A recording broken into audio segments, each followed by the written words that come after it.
On sait que le sol est très menacé en Suisse, mais dans quelle mesure et où est-il le plus menacé? C'est une question intéressante.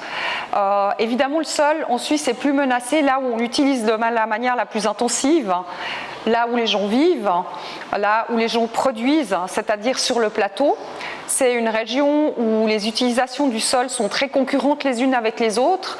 Il y a toutes les infrastructures de transport, il y a l'habitat, il y a les infrastructures de production et puis il y a évidemment les terres agricoles. Et dans cette région-là, on a un mitage du territoire qui est très fort, qui est bien connu, qui est un sujet politiquement débattu depuis un certain temps.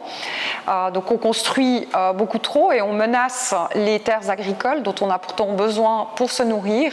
Et puis il y a une autre atteinte qui est moins visible, moins connue malheureusement, mais qui est aussi très importante et très grave, c'est l'atteinte à la qualité des sols, que ce soit parce que ces sols sont pollués par des activités industrielles, c'est notamment le cas dans les zones urbanisées, et parfois on ne le sait pas, parfois on le découvre tardivement, mais c'est aussi le cas dans les zones qui sont traitées de manière intensive pour l'agriculture. Là, on a une perte de la biodiversité, on a une perte de la fertilité des sols, et c'est également un problème qui est extrêmement important. Aujourd'hui, la surface habitée par personne dans notre pays est de plus en plus importante. Comment analyser ce problème et que faire pour y remédier? D'abord, il faut savoir qu'une partie du problème est liée simplement à une évolution démographique et sociologique contre laquelle on ne peut pas faire grand-chose. Les personnes qui vivent seules dans un logement sont de plus en plus nombreuses et évidemment, elles ne mutualisent pas l'usage de leur salle de bain et de leur cuisine et donc ça requiert évidemment plus de surface. Ensuite, il y a malheureusement beaucoup de divorces et dans des situations telles qu'un divorce, on peut difficilement reprocher aux familles qui se partagent la garde des enfants d'avoir un espace dans chaque logement pour accueillir les enfants.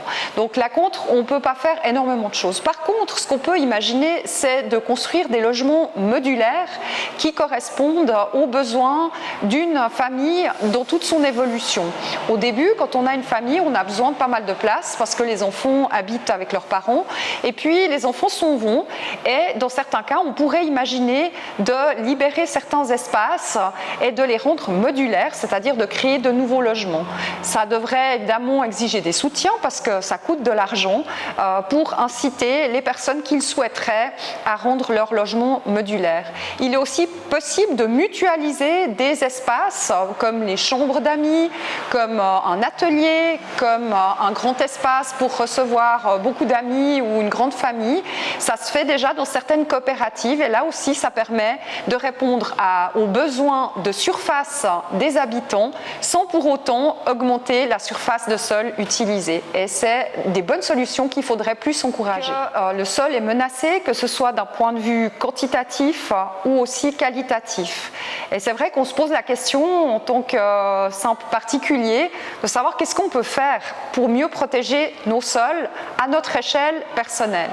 Alors d'abord, si vous êtes propriétaire d'un petit jardin, d'un lopin de terre, vous pouvez faire beaucoup de choses. Vous pouvez favoriser la fonction de protection de la biodiversité des sols en ayant un jardin naturel, en favorisant les plantes locales, en créant un habitat, un biotope pour la faune locale. C'est très agréable à faire et c'est très sympathique, ça a un fort impact sur la qualité des sols.